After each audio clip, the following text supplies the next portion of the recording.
I'm Morgan, 31 years old, and 3 weeks ago, I sold my $350,000 condo to a developer, then vanished.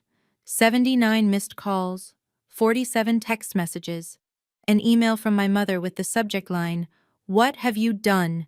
in all caps. A 2 a.m. text from my sister, "Morgan, they're saying we have 30 days to move out. Where are the kids supposed to go?" I didn't answer. Not because I'm heartless, but because I'd spent my entire life answering, explaining, accommodating, and it was never enough. Before I continue, please take a moment to like and subscribe, but only if this story truly resonates with you. Now, where are you listening from today? Drop your city and local time in the comments. I'd love to know who's here with me. Let me take you back 4 weeks to Christmas Eve dinner when I stood in my parents' kitchen and heard something I'll never forget. Growing up in the Platt family, I learned early that love came with conditions. I just didn't have the words for it then. My father, Harold, spent 30 years at a manufacturing plant before his back gave out and forced early retirement. My mother, Diane, ran our household like a small kingdom where loyalty meant compliance and questioning her meant betrayal. Then there was Kelsey, my younger sister by 3 years, the baby, the one who needed protecting. I was the odd one out, the kid who buried herself in textbooks, who won a full scholarship to college while Kelsey dropped out after 2 semesters with $40,000 in student loans. The family narrative wrote itself. Morgan got lucky. Kelsey got life. What no one mentioned was the 4 jobs I worked through school, the summers I spent interning while my sister vacationed, the promotions I earned while she collected excuses. But in my mother's eyes, success wasn't something you built. It was something that happened to you, like weather or fate. And if fate smiled on me, then surely I owed something to those it had passed over. The phone calls started small. $20 for gas, $100 for an unexpected bill, $500 when Derek, Kelsey's husband, lost another job. I always sent the money. I never asked questions. Looking back, I can't remember the last time my mother called just to ask how I was doing. Every conversation ended the same way, a request wrapped in guilt, delivered with the precision of someone who'd mastered the art of making obligation feel like love. I was the family ATM. I just hadn't read the fine print yet. But that Christmas, standing in the kitchen I'd grown up in, the terms and conditions finally became clear. 3 years ago, I bought a condo in a developing neighborhood on Chicago's northwest side. 2 bedrooms, clean lines, a view of the city that reminded me every morning how far I'd come. I paid off the mortgage last November. 8 years of disciplined saving, side consulting gigs, and saying no to vacations I couldn't afford. The day I made that final payment, I sat on my living room floor and cried, not from sadness, from relief, from proof that I existed outside of what my family needed from me. The neighborhood had changed since I moved in. New restaurants, a coffee shop on every corner, property values climbing steadily. My $280,000 investment was now worth $350,000, maybe more to the right buyer. My mother noticed. Every visit home came with comments that felt casual, but landed like stones. "You live alone in all that space?" she'd say, shaking her head. "Kelsey's kids share a bedroom the size of your bathroom." Thanksgiving last year, she pulled me aside. "You know, sweetheart, if you ever wanted to help your sister get on her feet, that condo of yours could change her life." I laughed it off. Surely she was joking. She wasn't. What I didn't know then was that Kelsey had already called the developers buying up the block. She'd asked if they were interested in purchasing her sister's unit. They declined. They didn't work through unauthorized intermediaries. She'd been circling my home like a shark for months, and I'd been too busy writing checks to notice the blood in the water. The Christmas dinner invitation arrived in early December. "Family only," my mother wrote. "We have so much to celebrate." I should have known then. Celebrations in the Platt family always cost someone something. Christmas Eve at my parents' house smelled like roasted turkey and cinnamon candles. White lights blinked along the porch railing. A wreath hung crooked on the front door, the same wreath from my childhood, its red bow faded to pink. Inside, the living room glowed. A small tree sat in the corner, weighed down with ornaments my mother had collected over 40 years. Frank Sinatra crooned from a Bluetooth speaker my father still didn't quite understand how to use. I arrived with gifts for everyone: a cashmere scarf for my mother, a new fishing reel for my father, art supplies for my niece Lily, age 5, and a stuffed dinosaur for my nephew Oliver, age 3. For Kelsey, a gift card to her favorite home goods store, practical, impersonal, safe. Morgan! Lily ran to me the moment I stepped inside, her arms wrapping around my legs. Aunt Morgan, I drew you a picture. I knelt down to accept a crumpled piece of paper covered in purple scribbles. It's beautiful, sweetheart. Is this a horse? It's you, she said seriously, with purple hair. I laughed and hugged her tight, breathing in the smell of children's shampoo and innocence. Kelsey and Derek arrived 20 minutes late, complaining about car trouble. Derek's handshake was limp. Kelsey's smile didn't reach her eyes. Dinner was pleasant enough: turkey, mashed potatoes, green bean casserole. My father told the same jokes he'd told for decades. My mother fussed over portion sizes. Oliver threw peas at his sister. Normal, familiar. But I caught it. The glance between my mother and Kelsey when they thought I wasn't looking. The slight nod. The way Derek checked his phone under the table, then showed Kelsey something that made her suppress a smile. They were waiting for something. After dinner, I offered to help with dishes. My mother waved me toward the kitchen. You're a saint, Morgan. Always so helpful. The kitchen sat at the back of the house, separated from the living room by a narrow hallway. I filled the sink with soapy water, scrubbing plates while Christmas music drifted from the other room. Then the music stopped. Someone had turned it off. Voices carried, low, conspiratorial. I turned off the faucet. Leaves January 2nd for Seattle, 2 weeks. My mother's voice. And Dad gets the spare key, Kelsey. He'll say he's watering her plants, feeding that ridiculous fish of hers. Derek spoke next, his tone eager. We should move fast. January 3rd. Get in before she lands. My hands froze around a wet plate. Change the locks first thing, Kelsey continued. By the time she's back, we're settled. What's she going to do? Call the cops on her own sister? My mother laughed softly. Morgan? She won't do anything. She never does. She'll cry, she'll pout, and then she'll get over it. She always does. That place is wasted on her anyway. Kelsey's voice dripped with something I'd never let myself name before. Single woman in a 2-bedroom, while my kids sleep in a closet? Exactly, my mother agreed. Family takes care of family. She'll understand eventually. I stood frozen in the kitchen, dishwater cooling around my wrists. My heart pounded so loud, I was certain they could hear it. I wanted to scream, to storm in and demand explanations, to finally, for once, fight back. Instead, I picked up the next plate, washed it slowly, dried it with a towel, and placed it carefully in the cabinet. They thought they knew me. They were about to learn otherwise. I wiped my hands on the kitchen towel, straightened my sweater, and walked back to the living room. My face betrayed nothing. Years of risk analysis had taught me one invaluable skill. Never show your hand until you've calculated every outcome. All done in there? My mother looked up from the couch, her smile warm and oblivious. Squeaky clean. I settled into the armchair near the tree. Lily, want to show me more of your drawings? Lily bounced over with a stack of papers, and I made a show of examining each one. A house with smoke curling from the chimney, a rainbow with 7 distinct bands, a family of stick figures, 4 of them, none with purple hair. From the corner of my eye, I watched Kelsey studying me. Her gaze lingered a beat too long. Suspicious. Probing. I smiled at her. The turkey was delicious this year, Kels. Did you help Mom with the recipe? She blinked, thrown off. Yeah, I brined it overnight. You can really taste the difference.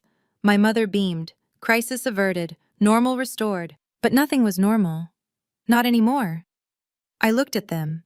These people I'd spent 31 years trying to please. My mother, who confused control with love. My father, who'd rather stay silent than stand up. My sister, who'd learned that being the victim was easier than being accountable. And Derek, who'd married into a family of takers and fit right in.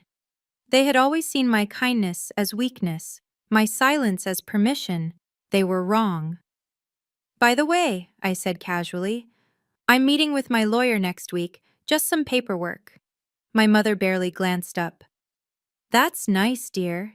She had no idea what she'd just dismissed. Later that evening, Kelsey found me on the back porch. The air was sharp and cold. I stood wrapped in my coat, watching my breath form small clouds that dissolved into nothing. She appeared beside me, arms crossed, shoulders hunched against the chill. Getting some air? She asked. Just needed a minute. We stood in silence. Then she started. So, Seattle. How long again? 2 weeks? Must be nice. Business travel. Her voice carried an edge. I haven't been on a plane in 6 years. I said nothing. Who's watching your place while you're gone? Dad offered to water my plants. That's sweet of him. She paused, too casual.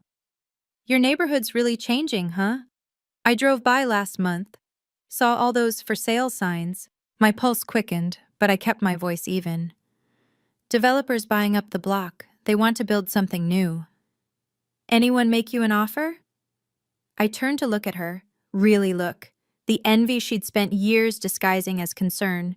The calculation behind every sisterly gesture. A few people have asked, I said. I'm not interested in selling. Her jaw tightened almost imperceptibly. You should take care of your own rental first, I added, my tone light. Didn't you say the landlord's been difficult? She stiffened. We're handling it. Good. Kelsey opened her mouth, then closed it. Something flickered in her eyes. Doubt, maybe. The smallest crack in her certainty. But she recovered quickly. Well, don't freeze out here. She turned and went back inside, leaving the door slightly ajar. I stayed a moment longer, watching the stars appear one by one. She'd been testing me, checking if I suspected anything. I'd passed her test. Now it was time for mine. I left my parents' house at 9:30, hugging everyone goodbye with practiced warmth. Drive safe, sweetheart, my mother squeezed my shoulders. And remember, leave that spare key for your father. Of course, Mom. The drive home took 40 minutes. I spent the first 10 in silence, gripping the steering wheel until my knuckles turned white. Then I called Elena. She answered on the second ring. Morgan, it's Christmas. Everything okay? They're planning to take my condo. I told her everything. The kitchen, the conversation, the casual confidence with which they'd discuss stealing my home. Jesus Christ! Elena exhaled slowly. What are you going to do? I don't know yet. You could confront them, call the police when they try to move in. And then what? Watch them cry and apologize, then do it again the moment I turn my back? Elena was quiet. Then, what about that Seattle promotion? The one HR's been asking about for 2 months? She was right. The offer had been sitting in my inbox since late October. Senior Risk Analyst, Pacific Northwest Division. Permanent relocation. I'd been putting off the decision, telling myself I wasn't ready to leave Chicago.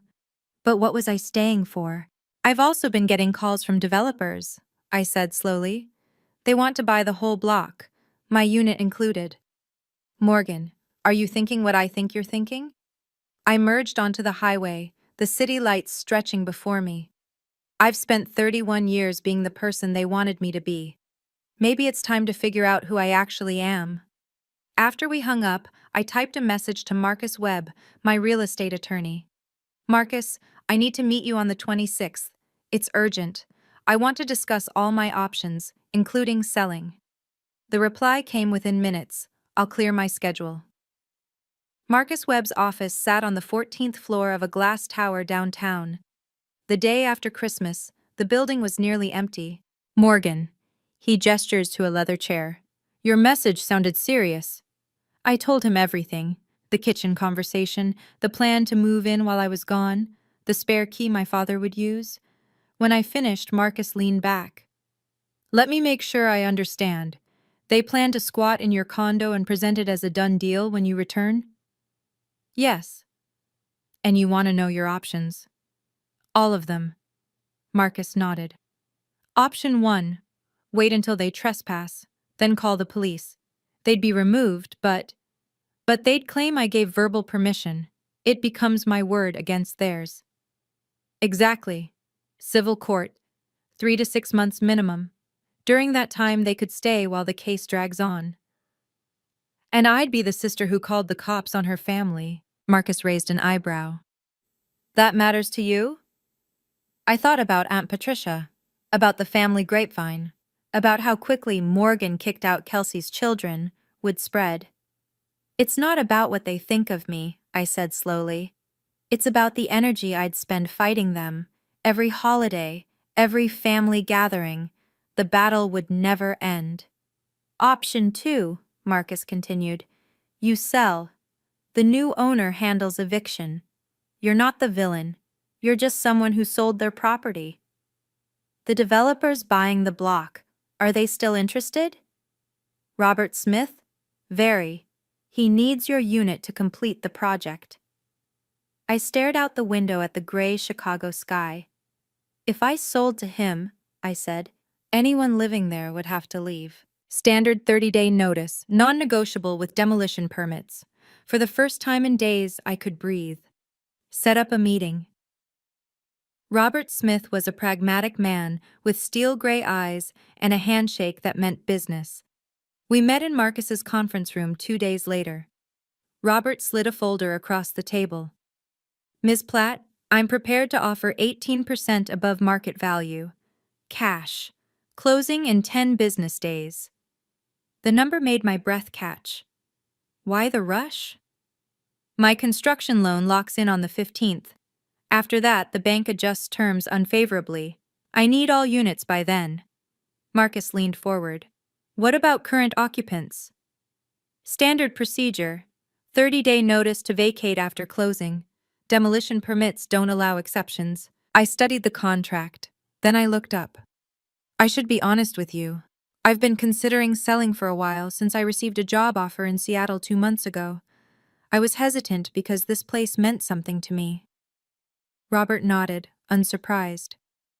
And now? Now I have additional reasons to move forward.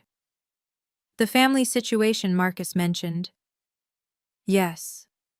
I met his gaze. If I sell to you, I'm not the one evicting anyone. You are. Your company sends the notice, your timeline, your demolition permits. That's correct. So I'm just a property owner who sold to a developer. Nothing more. Robert's expression didn't change, but I caught a flicker of understanding. That's exactly what you'd be. One more question. Has anyone else contacted you about my unit? He paused. About 2 months ago, a woman claiming to represent her sister. I declined. We don't work through unauthorized parties. 2 months. Kelsey had been circling my home like a shark while I was still writing her checks. I'll need until January 7th to decide. After that, the offer expires. 7 days. More than enough time to be certain. I want to pause here for a moment. If you've ever been in a relationship where someone treated you like a resource instead of a person, where family meant obligation without respect, I'd love to hear from you in the comments. And tell me, what do you think I should have done? A. Confront my family directly, or B. Continue with my quiet plan? Drop your answer below. I'm genuinely curious. Now let me tell you what happened next. New Year's Eve, my Uncle Richard's house in the suburbs. The gathering was modest by holiday standards. About 15 relatives crowded into a split level from the 1970s. A folding table held a spread of potluck dishes, champagne chilled in a cooler by the back door. I arrived alone, bearing a bottle of wine I had no intention of drinking. Kelsey and Derek were already there, working the room like politicians at a fundraiser. Derek's laugh was too loud. Kelsey's smile was too bright. They radiated the particular energy of people who believed their ship had finally come in. I hung back near the kitchen, nursing a glass of sparkling cider and watching. It didn't take long. "Such exciting news," Kelsey was saying to Aunt Patricia. "We're moving to a new place in January. Much better neighborhood. The kids will finally have their own rooms." "Oh, how wonderful!" Patricia clapped her hands together. "Did you buy?" Kelsey's hesitation lasted half a second. "It's a family arrangement. Morgan's place, actually. She's got all that space and it's just her, so—" My mother materialized beside them, right on cue. "Morgan's always been generous. You know how she is. Anything for family." The words hit me like ice water. Patricia spotted me across the room. "Morgan, your mother was just telling me about the arrangement. That's so sweet of you to share your home." Every head turned in my direction. My mother's eyes carried a warning I knew intimately. "Don't make a scene."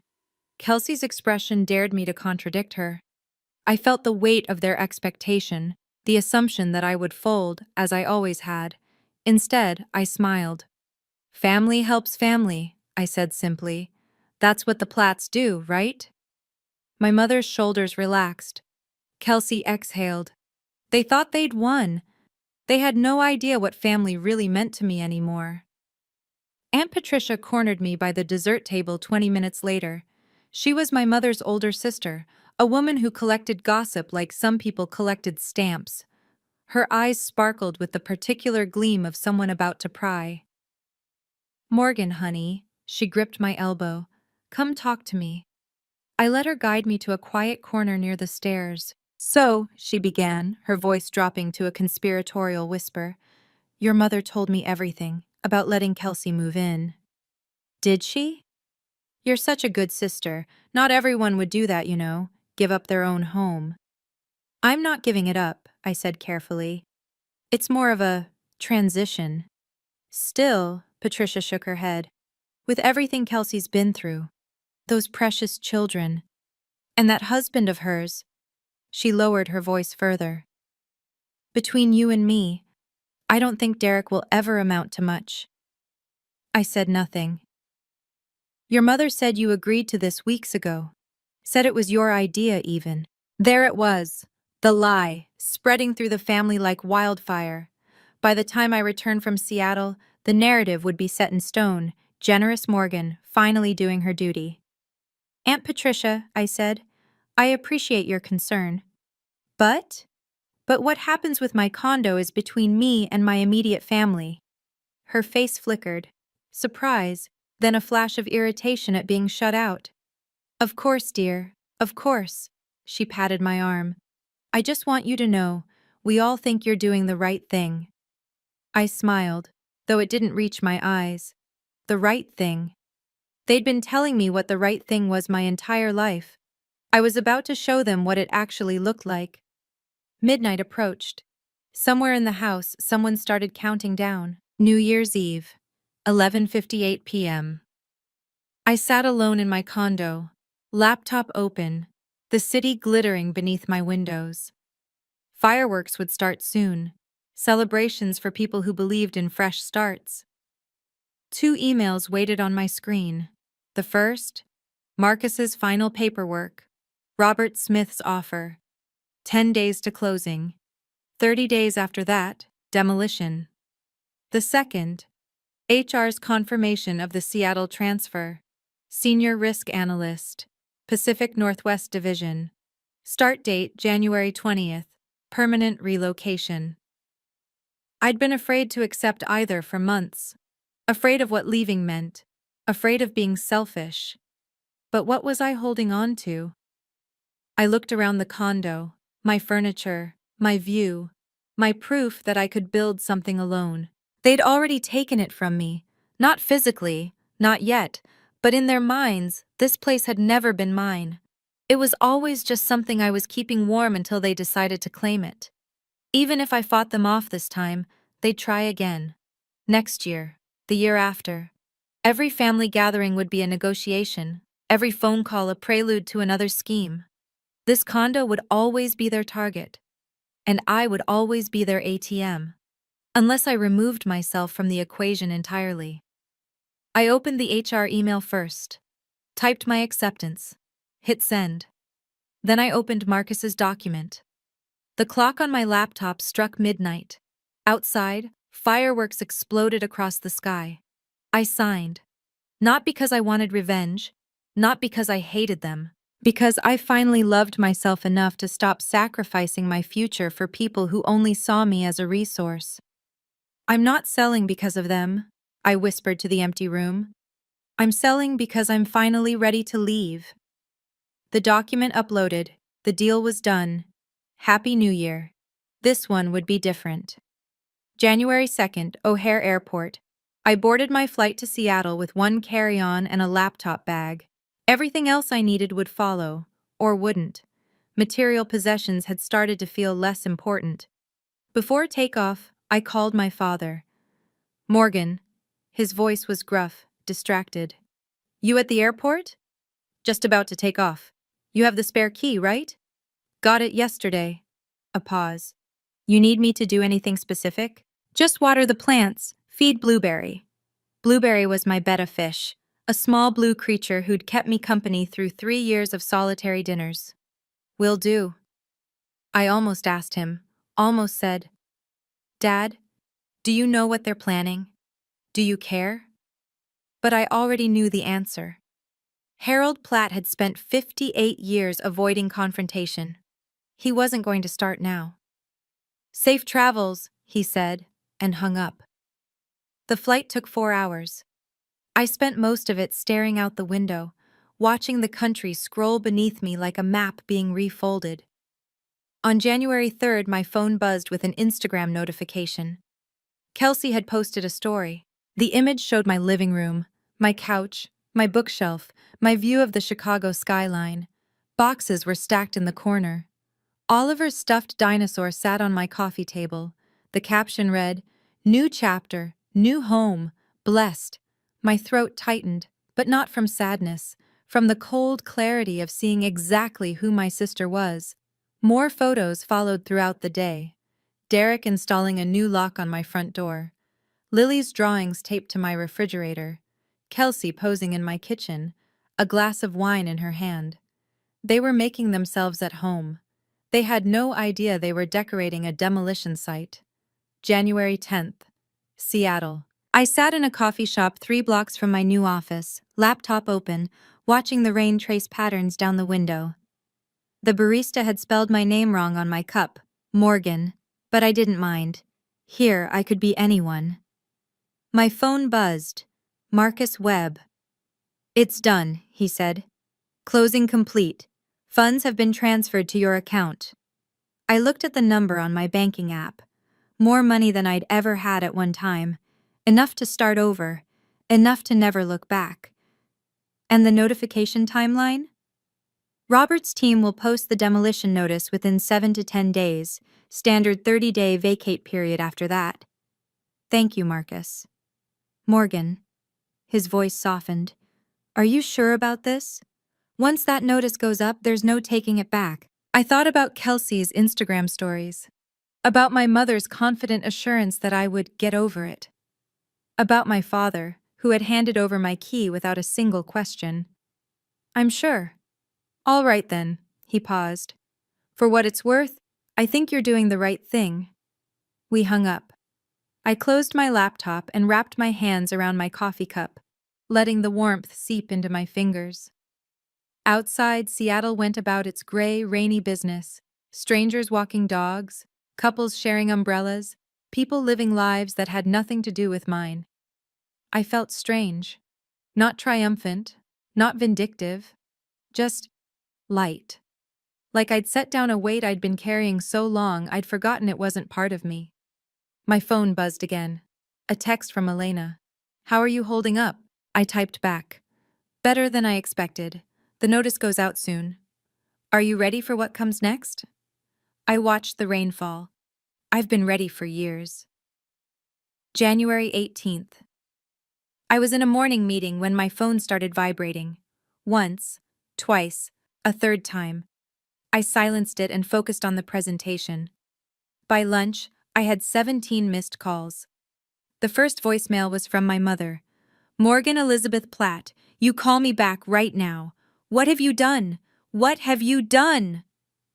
The second was from Kelsey, her voice shrill with panic. There are people here, with papers. They're saying we have to leave in 30 days. Morgan, this has to be a mistake. Call me. The third was from Derek. This is insane. You can't just sell a place with people living in it. We're calling a lawyer. The fourth was my father. He didn't leave a message, just 10 seconds of heavy breathing before hanging up. I sat in my car in the parking garage, scrolling through text messages that ranged from confused to furious to desperate. Kelsey, call me now. Mom, how could you do this to your sister? Kelsey, the kids are terrified. Morgan, Mom, we raised you better than this, Derek. You'll be hearing from our attorney, Kelsey. I looked up the property records. You sold it. You actually sold it. Mom, your father is having chest pains. Kelsey, 30 days. Morgan, where are we supposed to go? I read each message carefully. Not one of them said sorry. Not one of them acknowledged that they'd tried to steal my home. Not one of them asked if I was okay or why I'd done this or what had led us here. They weren't angry that they'd been caught. They were angry that I hadn't let them win. My phone rang again. Kelsey. I watched her name flash on the screen until it went to voicemail. Then I turned off my phone entirely. Let me pause here. If you're still with me, if this story is hitting close to home, take a breath. Get some water. I know this part is intense. And if you're enjoying this, hit that like button. It really does help. Now I have a question. What do you think happens next? Will my family apologize? Or will they double down? Tell me your prediction in the comments. Here's how it actually played out. Over the next 48 hours, my phone became a weapon. 79 missed calls, 47 text messages, 12 voicemails, 4 emails. I documented everything. Screenshots, timestamps, transcripts. Not because I planned to use them, but because I knew how quickly my family could rewrite history. I wanted a record of who they really were when they thought no one was watching. The messages followed a predictable pattern. Stage 1. Confusion. There must be a mistake. Call us. Stage 2. Anger. How dare you do this to your own family? Stage 3. Guilt. Mom hasn't stopped crying. Dad's blood pressure is through the roof. Stage 4. Threats. Derek's cousin is a lawyer. We're looking into our options. Stage 5. Bargaining. Just call us. We can work this out. Please, Morgan. What none of them said. We're sorry we planned to take your home without asking. What none of them admitted. We were wrong. Kelsey's messages were the most revealing. You knew we were moving in and you sold it anyway? Not. I'm sorry we tried to steal from you. The kids are crying every night. They thought this was going to be their new room. Not. We should have asked permission. How am I supposed to explain this to Lily and Oliver? As if I had created this situation. As if their tears were my responsibility. I saved every message. Then I closed the folder and went for a walk along the Seattle waterfront. The air smelled like salt and pine. Seagulls argued over scraps near a fish market. Strangers passed me without a second glance. I had never felt so invisible. I had never felt so free. On January 21st, 3 days after the notice went up, I broke my silence. One email, sent to my mother, father, Kelsey, and Derek, CC'd to Marcus Webb. I wrote it sitting at my kitchen table in my temporary Seattle apartment, a cup of tea growing cold beside me. I revised it 6 times before sending. Subject, regarding the property at address. To my family, I have sold my condominium, a property I purchased with my own money and owned solely in my name, to a development company. This was entirely within my legal rights. I am aware that some of you moved into the property without my knowledge or consent during my absence. The new owners have issued a standard 30-day notice to vacate, as is their right under the demolition permit. I will not be discussing this matter further. If you require assistance finding new housing, I recommend contacting the Chicago Housing Authority or similar local resources. This is my final communication on this subject. Morgan, I didn't explain. I didn't accuse. I didn't list their offenses or catalog my pain. I simply stated facts and closed the door. The responses came quickly. From Kelsey, "That's it? That's all you have to say?" From Derek, "This isn't over." From my mother, "I don't know who you are anymore.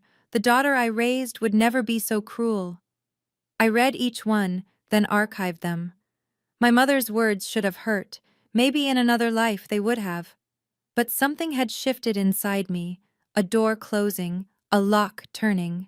The daughter she raised would have apologized, would have cried, would have found a way to make everyone else comfortable while shrinking herself into nothing. That daughter didn't exist anymore. I closed my laptop and watched the rain fall over Puget Sound. The family grapevine worked fast. Within a week, I'd received messages from 3 aunts, 2 uncles, and a cousin I hadn't spoken to since high school. The narrative had crystallized. Morgan sold her house out of spite while her poor sister's family was living there. No mention of the scheme hatched over Christmas dinner. No acknowledgement that they'd moved in without permission. Just, "How could you do this to Kelsey?" Aunt Patricia called twice. I let both go to voicemail. "Morgan, honey, this is Aunt Patricia. I just want you to know that your mother is devastated. Absolutely devastated. She keeps saying she doesn't understand where she went wrong. I think you owe her an apology, don't you? Family is family after all. Call me."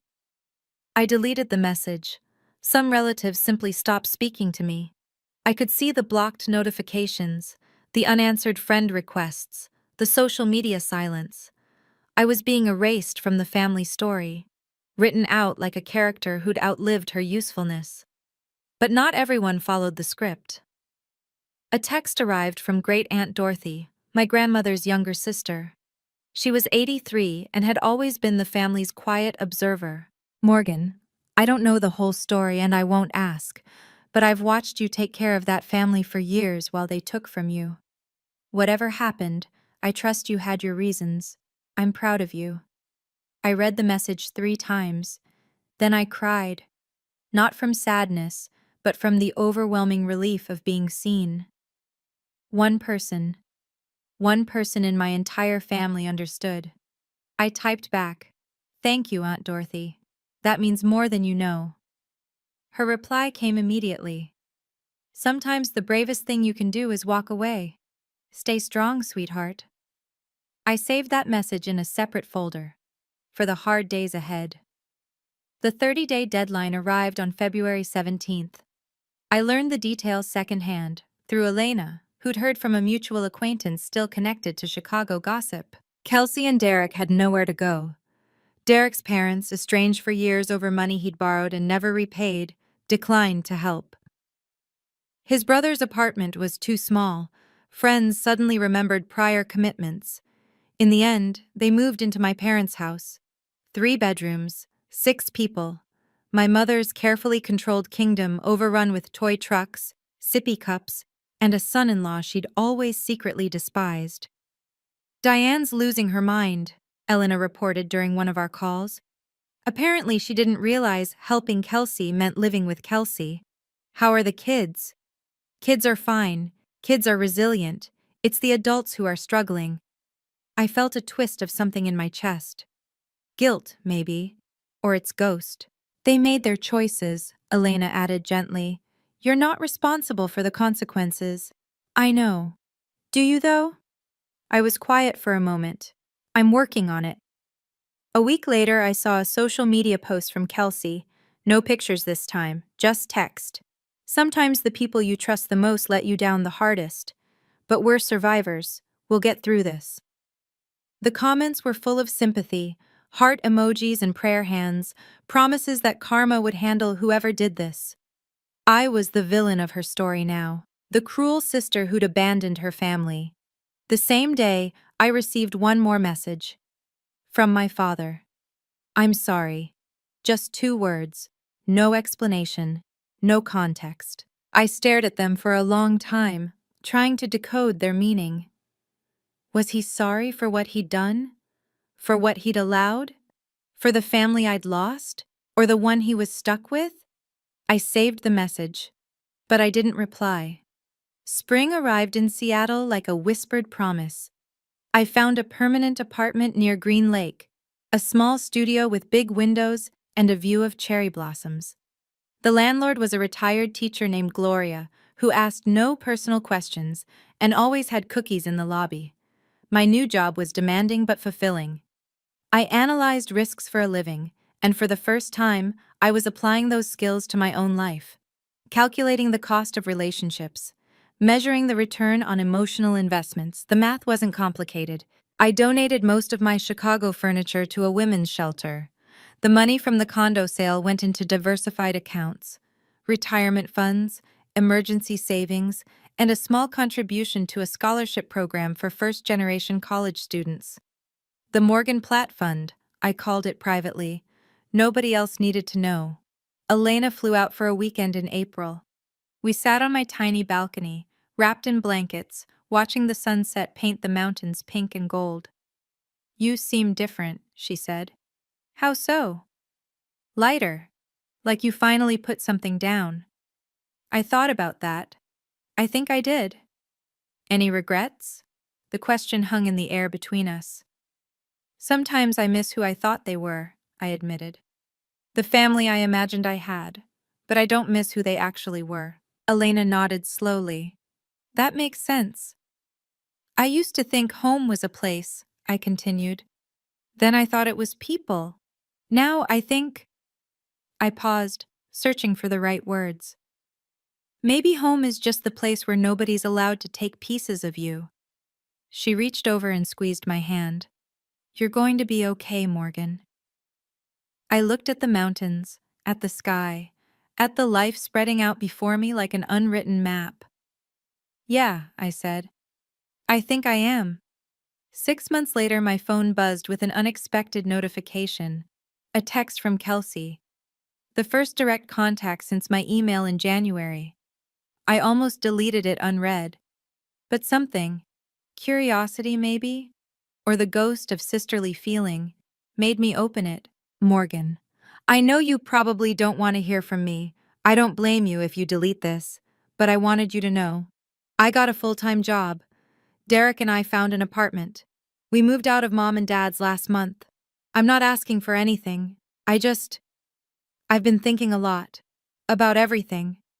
I'm not ready to say more than that. But I'm trying. I wanted you to know I'm trying. I read the message 3 times. No apology, no acknowledgement of what she'd done. Just progress. It wasn't enough. Not yet. Maybe not ever. But it was something. I didn't reply immediately. I went for a run along the lake, let the morning air clear my head, thought about what Kelsey's message meant, and what it didn't. She was trying, maybe. Or maybe she was laying groundwork for the next ask, the next favor, the next entitled claim on my resources. I couldn't know for certain. And for the first time, I realized I didn't need to. The door I'd closed didn't have to stay locked forever, but I got to choose when, and if, I opened it again. That night, I typed a response. Thank you for letting me know. 4 words. Nothing more. Kelsey replied, okay. And that was it. I set down my phone and looked out at Seattle's skyline, the city lights reflecting off the water like scattered stars.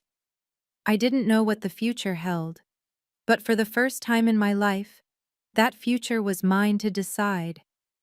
I've thought a lot about why they did what they did. Not to excuse them, never that, but to understand. Because understanding is how you stop repeating patterns. Kelsey and my mother operated from a belief system so ingrained they probably couldn't see it. Family means sharing everything, and whoever has more owes it to those who have less. Entitlement wrapped in the language of love. My mother saw herself as a protector. She'd spent her whole life shielding Kelsey from consequences, which meant Kelsey never learned there were any. When you're raised to believe the world owes you something, you stop questioning whether you've earned it. And Kelsey? She wasn't born cruel. She was shaped by circumstances, by being the struggling one, the one who received sympathy instead of accountability. Taking became normal, expected, her right. Then there was me. I was the overfunctioner, the fixer, the one who kept the peace by sacrificing pieces of myself so small I barely noticed them going. Until one day I looked up and realized I'd given away everything but my name. The thing about being the family ATM is this: the moment you stop dispensing cash, you find out exactly what you were worth to them. If you're listening to this and recognizing yourself, if you're the one who always gives, who never asks, who smooths over every conflict at the cost of your own needs, I want you to hear something. You are allowed to stop. You are allowed to say no. You are allowed to love your family and still walk away from them. Setting boundaries isn't cruelty. It's survival. It's also the only way to find out if someone truly loves you or just loves what you provide. Ask yourself, if I stopped giving, would they still call? The answer might break your heart, but it will also set you free, and that's my story. If you stayed until the end, thank you. Truly, I'd love to hear from you. Have you ever had to set boundaries with your family? How did it go? What did you learn? Drop your story in the comments. I read every single one. And if this resonated with you, please like, subscribe, and check out the similar stories linked in the description below. Take care of yourselves. You deserve it.